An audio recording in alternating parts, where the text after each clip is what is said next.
কি দিয়ে করব শুরু, ও দাদু তুমি বলো। পড়াতে পারে না যেমন, আমাদের কি যে হলো।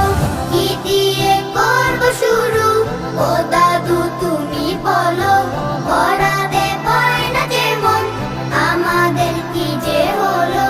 বলো বলো দাদু, আমাদের কি উপায় বলো।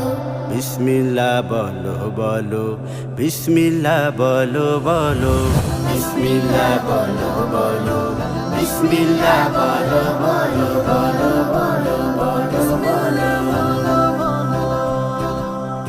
বিসমিল্লাহ দিয়ে শুরু, ভালো কাজ করতে হয়। ওই কাজে আল্লাহ তাআলা করে দেন বরকতময়। বিসমিল্লাহ